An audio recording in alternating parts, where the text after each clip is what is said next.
ಇವತ್ತಿನ ಒಂದು ವಿಡಿಯೋದಲ್ಲಿ ನಾವು ಯೂಸರ್ ಅಕೌಂಟ್ ಬ್ಲಾಕ್ ಅಂತ ಬಂದಾಗ ಏನು ಮಾಡಬೇಕು, ಬಹಳ ವಿದ್ಯಾರ್ಥಿಗಳಿಗೆ ಈ ಥರ ಸಮಸ್ಯೆ ಬರ್ತಾ ಇದೆ. ಸೊ ಇಲ್ಲಿ ಒಂದು ಮೆಸೇಜ್ ಬರ್ತಾ ಇದೆ, ಏನಪ್ಪ ಅಂತಂದ್ರೆ your account has been blocked for exceeding 5 unsuccessful login attempts ಅಂತ ಹೇಳಿ, please use forgot password provision to unblock and access your account ಅಂತ ಬರ್ತೈತೆ. ಸೊ ಅದಕ್ಕೆ ಈಗ ಯಾವ ರೀತಿಯಾಗಿ ಇದನ್ನು ಅನ್ಬ್ಲಾಕ್ ಮಾಡೋದು ಅಂತೇಳಿ ನಿಮ್ಗೆ ಹೇಳ್ಕೊಡ್ತೀನಿ. ಅದಕ್ಕೆ ಓಕೆ ಅಂತ ಹೊಡಿರಿ. ಹೊಡೆದ ನಂತರ ಇಲ್ಲಿ ಫಾರ್ಗಾಟ್ ಪಾಸ್ವರ್ಡ್ ಕ್ಲಿಕ್ ಹಿಯರ್ ಅಂತ ಐತೆ ನೋಡ್ರಿ, ಇಲ್ಲಿ ನೀವು ಕ್ಲಿಕ್ ಮಾಡಿರಿ.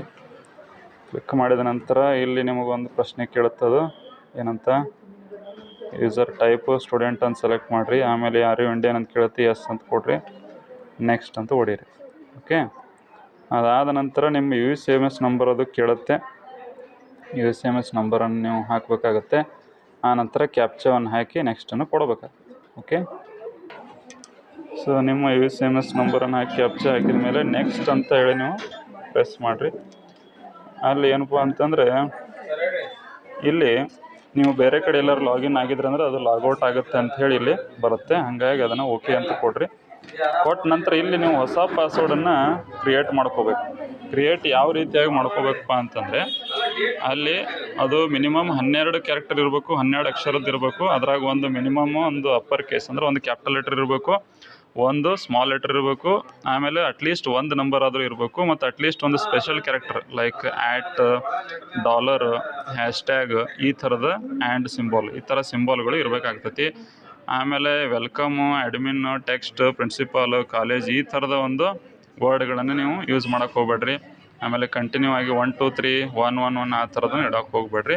ಸೊ ಇಲ್ಲಿ ಯಾವ ರೀತಿಯಾಗಿ ಇಡ್ಬೋದಪ್ಪ ಅಂತಂದರೆ ನಿಮ್ಮ ಹೆಸರು ಒಂದು ಇಸ್ವಿ, ಒಂದು ವರ್ಷ ಅಥವಾ ನಿಮ್ಮ ಡೇಟ್ ಆಫ್ ಬರ್ತ್ ಆ ಥರ ಇಟ್ಕೋಬೋದು. 12 ಅಂಕಿ ಅಲ್ಲಿ ಆಗುತ್ತೆ. ಸೊ ಇಲ್ಲಿ ಈ ವಿದ್ಯಾರ್ಥಿದು ನಾನು ಸೆಟ್ ಮಾಡ್ತೀನಿ. ಅದನ್ನು ಎಂಟ್ರ್ ಮಾಡಿದ ನಂತರ ಏನು ಮಾಡಬೇಕು, OTP ಬರುತ್ತೆ, ಅದನ್ನು ನಾನು ಹೇಳ್ತೀನಿ. ಸೊ ಇಲ್ಲಿ ನೀವು ನ್ಯೂ ಪಾಸ್ವರ್ಡಲ್ಲಿ ಹೊಸ ಪಾಸ್ವರ್ಡ್ ಹಾಕೋಬೇಕು. ಕನ್ಫರ್ಮ್ ಪಾಸ್ವರ್ಡ್ ಅಂದರೆ ಅದೇ ಪಾಸ್ವರ್ಡನ್ನು ಇನ್ನೊಂದು ಹಾಕಬೇಕು. ಹಾಕಿದ ನಂತರ ನೆಕ್ಸ್ಟ್ ಅಂತ ನೀವು ಕೊಡಬೇಕಾಗುತ್ತೆ. ಕೊಟ್ಟ ನಂತರ ಅಲ್ಲಿ ಒಂದು ನಂಬರ್ ತೋರಿಸುತ್ತೆ, ಆ ನಂಬರಿಗೆ OTP ಹೋಗುತ್ತೆ.